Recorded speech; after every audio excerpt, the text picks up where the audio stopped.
Vou bater um papo neste primeiro bloco e também no segundo bloco do Gazeta Entrevista. Meus convidados, o prefeito de Sena Madureira, Nilson Areal, do PR, e seu vice-prefeito, Jairo Cassiano, do PDT. O Tribunal Regional Eleitoral do Acre recebeu, no último dia 30 de março, o comunicado do Tribunal Superior Eleitoral, informando que o prefeito cassado por decisão do TRE, Nilson Areal, deveria retornar à Prefeitura de Sena, juntamente com seu vice, Jairo Cassiano, do PDT. Eles estavam afastados há 1 ano e 6 meses dos cargos que eu já mencionei, prefeito e vice-prefeito, sob a denúncia de compra de votos na eleição de 2008. A decisão já está tomada e os devidos gestores públicos já estão em seus cargos para os quais foram eleitos. Prefeito Nilson Areal, muito boa noite, tudo bem? Boa noite, Orlando, tudo bem? Satisfação tê-lo aqui, deixa eu baixar aqui. Jairo, tudo bem? Prazer. Satisfação tê-lo aqui, viu? Jairo Cassiano, que está com o sapato brilhando mais do que o lombo de pão doce, ele mandou encerar justamente para a posse no dia 30, para o retorno, né, à Prefeitura, e também para este momento aqui do Gazeta Entrevista. Prefeito, o senhor entra para a história, junto com o Jairo, o senhor entra para a história do Acre. Nesses últimos 4 anos nós vimos Vilceu Ferreira em Acrelândia ser cassado, vimos Juarez Leitão em Feijó ser cassado, e o senhor passar por esse processo, perder na primeira instância devido à denúncia da juíza Thaís Abucalil, ali em Sena, juíza da 3ª Zona Eleitoral. Depois o senhor foi para o pleno, perdeu por 4-3 no voto de desempate do desembargador Arquilau Castro Melo e venceu lá no TSE depois de 1 ano e 6 meses desse périplo. Qual é a sensação de voltar ao cargo de prefeito diante do cenário que se mostrou no Acre? Prefeitos que foram cassados e não voltaram. E muita gente, até o deputado Gilberto Diniz dizia aí, fez várias declarações dizendo que o Nilson não volta mais, Sena já está resolvida a situação. Como é que é a sensação hoje? A sensação é muito boa mesmo, mas muito serena, né? Não imagina, muitas das pessoas, o sofrimento que foi 1 ano e 6 meses. E aí estávamos atentos a esse processo. É claro que tínhamos uma estrutura de advogados de uma qualidade X que pudéssemos garantir isso. Mas assim, como a decisão do pleno do TSE, ela foi 5-2. 5-2, inclusive contando com o voto do ministro-presidente, que em tese nem vota, né, a não ser que haja um empate. Então, assim, descaracterizando de que verdadeiramente o que foi levantado lá atrás.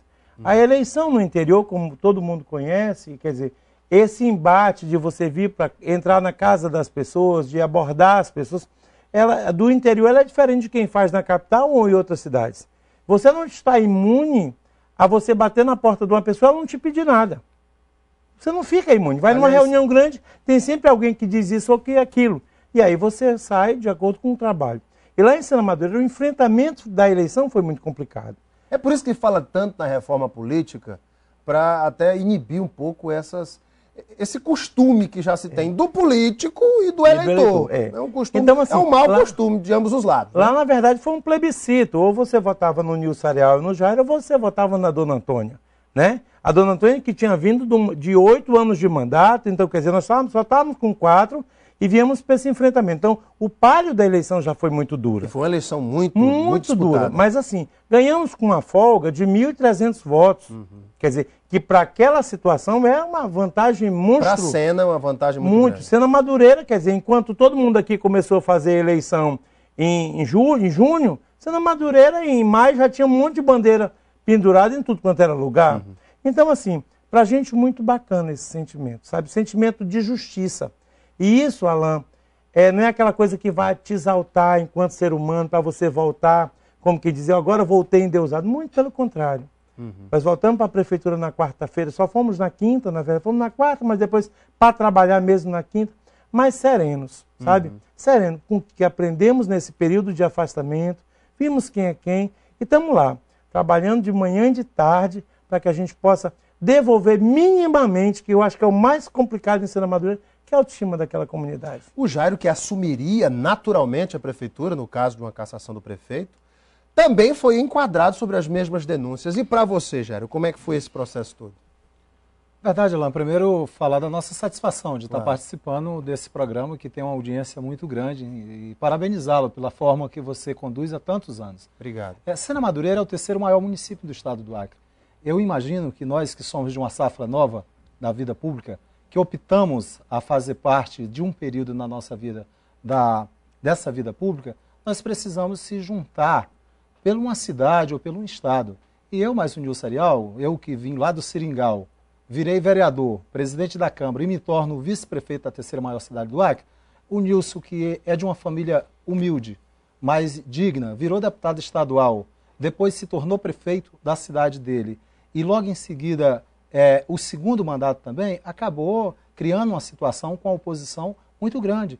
E aí teve uma turma que os nossos adversários fez uma opção de, em vez de levar proposta, se juntar para a nossa cidade continuar crescendo, fez uma opção de perseguição. Para você ter uma ideia, como o Nilson falou, no período da eleição, nós sofremos 21 processos. Né? Alguns ainda tramitam, né, prefeito? Não, agora já todos foram. Só para você ter uma ideia, nós fomos absolvidos, né, de 19 e ficou esses dois que, infelizmente, nós fomos afastados, porque envolve a chapa. A denúncia, Alain, não era contra o prefeito Nilson Arial ou contra o vice-prefeito, é a chapa. E fomos afastados os dois. Sofremos juntos. Mas a verdade é que o sentimento esse é de alegria, de satisfação, mas sabemos o tamanho da responsabilidade que temos pela frente para resgatar a autoestima das pessoas, mas a nossa cidade, nesse período, andou mesmo para trás. Né? Os deputados federais, senadores, prefeito, vice-prefeito, têm dito, aqui mesmo, eu conversei com alguns senadores ultimamente, eles têm dito, olha, a reforma política é uma prioridade no Brasil, até para que se evite esse tipo de situação. Hoje a legislação é uma legislação eleitoral. É uma legislação que dá também a opção, dá a possibilidade de várias interpretações e o sistema eleitoral como um todo permite hoje no Brasil que situações como essas aconteçam. O eleitor ainda está muito propenso a pedir favores durante a eleição e o político às vezes não tem como fugir disso. Todos os políticos passam por isso. É preciso uma reforma política, e o senhor acha que vai sair essa reforma política, que acabe, ou que crie mecanismos que pelo menos diminuam digamos, esse contato, essa negociação que ainda existe hoje entre político e eleitor? É assim, a reforma precisa acontecer. Eu só não sei se nesse tempo ela vai acontecer, né? Porque isso vai para o Congresso Nacional e os interesses são demais. São muito grandes. Né? E o que incomoda nessa história que numa cidade, como o Jair dizia, a terceira cidade do Acre, 40 mil habitantes, quer dizer, você recebe uma denúncia de que o Nilson Arial entrou numa casa, uma moça fez um pedido, ela disse que pediu para outros candidatos, o pai dela, que nem estava na casa nem na reunião, disse que ela foi para a reunião e chegou com a autorização minha.